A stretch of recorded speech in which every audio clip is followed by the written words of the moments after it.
Hello friends, हम लोगों को पता है कि जो मच अवेटेड वैकेंसी थी हमारे पास एनटीए नेट के लिए वो आ चुकी है उसकी नोटिफिकेशन। ये जो हमारे पास नोटिफिकेशन आई है क्योंकि दिसंबर 2021 में भी हमारा जो एग्ज़ाम था वो नहीं हुआ था, तो ये मस्ट साइकिल है 21 की और 22 के लिए। हमें पता है साल में नेट जो होता है वो 2 बार होता है, लेकिन पिछले जो टर्म में नहीं हुआ था तो उसको अब इसके साथ मर्ज कर दिया गया है। अब ये जो स्टार्ट हुई हैं डेट्स वो 30 अप्रैल से स्टार्ट हुई है। आप सबमिट कर सकते हैं 20 मई तक। उसके बाद आपको अगर लगता है कि आपके जो कोई पर्टिकुलर्स हैं वो ठीक से फिल नहीं हुए हैं तो उसको 21 मई से 23 मई तक आप दोबारा से करेक्शन कर सकते हो। ये जो एग्ज़ाम है नेट का ये 3 आवर्स का रहता है। हमारा 2 शिफ्ट में कंडक्ट होगा, 9 to 12 AM, 3 PM to 6 PM।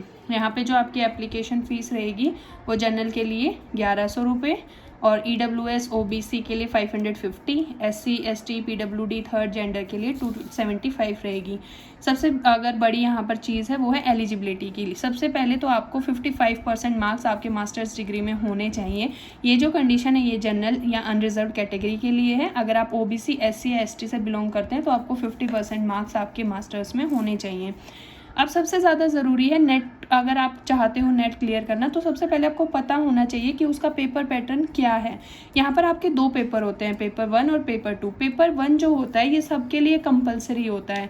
ये हर जो चाहे कोई आपका कॉमर्स से कर रहा है, इकोनॉमिक्स से कर रहा है, चाहे वो हिस्ट्री से कर रहा है, कोई फ़र्क नहीं पड़ता, आपका पेपर 1 कॉमन रहने वाला है। पेपर 2 जो होता है वो ऑप्शनल सब्जेक्ट के लिए होता है। यहाँ पर जो आपके क्वेश्चंस होते हैं पेपर 1 में 50 क्वेश्चंस रहने वाले हैं, पेपर 2 में आपके 100 क्वेश्चंस रहेंगे। मार्क्स की बात करें तो एक क्वेश्चन 2 मार्क्स का होता है आपका, तो इस हिसाब से आपके 50 क्वेश्चंस 100 मार्क्स के होंगे और 100 क्वेश्चंस आपके 200 मार्क्स के बनेंगे। यहाँ पे जो आपकी ड्यूरेशन रहेगी वो 1 आवर आपकी टीचिंग एंड रिसर्च एप्टीट्यूड यानी पार्ट 1 पेपर 1 के लिए और 2 आवर की जो ड्यूरेशन है वो पेपर 2 के लिए रहेगी। यहाँ पे जो आपको प्लस पॉइंट सबसे ज़्यादा मेरे को लगता है वो ये है कि यहाँ पर कोई भी नेगेटिव मार्किंग नहीं है, तो आप फ्रीली एग्ज़ाम को अटैम्प्ट कर सकते हैं। उसके बाद यहाँ पर अगर आपको JRF के लिए अपर एज लिमिट की बात करें तो 31 ईयर्स रहेगी। यहाँ पर आपको 5 ईयर्स का रिलैक्सेशन मिल जाता है अगर आप OBC SC ST या PWD कैंडिडेट हैं। In case of women applicant also आपको लिमिट जो है ये एक्सटेंड हो जाती है। लेकिन अगर आप सिंपल लेक्चरशिप के लिए ही अप्लाई कर रहे हो तो आपके लिए कोई एज लिमिट यहाँ पर नहीं है। फिर अगर आपको कोई भी एग्ज़ाम आप क्लियर करना चाहते हो तो उसमें आपको पेपर पैटर्न के साथ साथ सिलेबस का भी पता होना बहुत ज़रूरी है। पेपर 1 का जो सिलेबस रहेगा उसमें आपका teaching aptitude, research, reading comprehension, communication, reasoning, logical reasoning, information and communication technology, people and environment, higher education system और DI आपका रहने वाला है। हर आपको टॉपिक से 5 मार्क्स आपको मिलेंगे।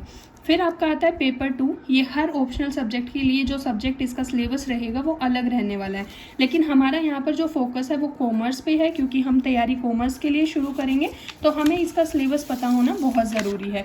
यहाँ पर आप देखिए ये वाला जो है ये अलग है। यहाँ पर आपका कॉमर्स का सिलेबस जो है वो लिखा है business environment and international business, accounting and auditing, business economics, business finance, business statistics and research methods, business management and human resource management, banking and financial institution, marketing management, legal aspects of business, income tax and corporate tax planning. हम यहाँ पर आपका जो net का जो preparation है वो start करेंगे कॉमर्स से रिलेटेड जो हमारा रहेगा। मैं ऑलरेडी बिजनेस इकोनॉमिक्स से रिलेटेड कुछ टॉपिक्स जो हैं जैसे नेशनल इनकम या आपकी डिस्पोजेबल इनकम्स जो होती हैं, ऐसे कुछ टॉपिक्स हैं जो मैं ऑलरेडी मेरे चैनल पर कवर करवा चुकी हूँ।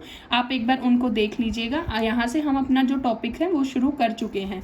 जो हमारी नेक्स्ट वीडियो रहने वाली है उसमें आपको मैं net commerce versus DSSB commerce से रिलेटेड कुछ बहुत ही इंपॉर्टेंट जो टर्म्स हैं वो बताने वाली हूँ।